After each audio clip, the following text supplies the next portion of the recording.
बिस्मिल्लाहिर्रहमानिर्रहीम, अस्सलाम वालेकुम। एवन टीवी के न्यूज़ स्टूडियो से मैं हूं अली शाबाज़ी और मैं हूं अरूज फखर। शामिल करेंगे न्यूज़ हेडलाइंस। आईनी तरमीम की मंजूरी के लिए इत्तफाक राय पैदा करने का मिशन हुसूसी पार्लिमानी कमेटी का इजलास कुछ देर बाद होगा। JUI की जानिब से मुसविदा पेश किए जाने का इम्कान। बिलावल भुट्टो, मौलाना फजल रहमान और स्पीकर कौमी असम्बली से भी मुलाकातें। नून लीग के पार्लिमानी लीडर इरफान सदीकी, खालिद बक्सी की फजल रहमान से मुशावरत। बिलावल भुट्टो कहते हैं कि आईनी तरमीम 25 अक्टूबर से पहले भी हो सकती है। हुकूमत अक्सरियत के बावजूद तमाम जमातों से मुशावरत की ख्वाहिशमंद है। तहरीक इंसाफ की जानिब से कोई तजवीज़ नहीं आई। ये एक तरफ वक्त मांगते हैं और दूसरी तरफ तरमीम रोकने की बात करते हैं। क्या वो किसी मामले पर इत्तफाक के लिए तैयार भी हैं?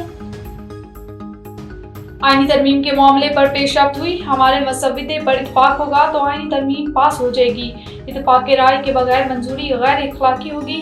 मौलाना फजल रहमान कहते हैं कि JUI और पीपल्स पार्टी ने मुतफिका मसविदा लाने पर इत्तफाक किया। सियासत से अदलिया को तकसीम न किया जाए। 19वीं तरमीम खत्म करके 18वीं तरमीम बहाल करने का मुतालबा। और PTI इस्लामाबाद पर एक और दहावा बोलने को तैयार। शंघाई ताउन तंजीम के इजलास के पहले दिन एहतजाज का ऐलान। 15 अक्टूबर को डी चौक पर एहतजाज का ऐलान कर दिया गया। पंजाब भर में एहतजाज की कॉल वापस बानी तक रसाई न दी तो दारुल हुकूमत पहुंचेंगे। सियासी कमेटी के हंगामी इजलास में मुआहिदा। रियासत पूरी कुव्वत से रोकेगी, वजीर दिफा का दो टोक बयान। राना सनाउल्लाह कहते हैं कि PTI का रियासत दुश्मन चेहरा बेनकाब हो गया। मुल्क दुश्मनों जैसा सलूक ही होना चाहिए। वजीर इत्तला अता तारर बोले, शरपसंदों को रखना डालने का मौका नहीं देंगे। 12 सरबराहान मुमलिकत पाकिस्तान आ रहे हैं। उम्मीद है कि अच्छा तासुर लेकर वापस आएं।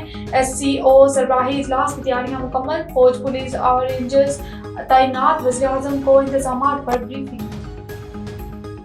सिक्योरिटी खदशात। पंजाब के मजीद 5 अजला में दिफा 144 नाफिज कर दिया गया। DG खान, लिया, मुजफ्फरगढ़, राजनपुर, कोट अद्दू में एहतजाज पर पाबंदी लगा दी गई।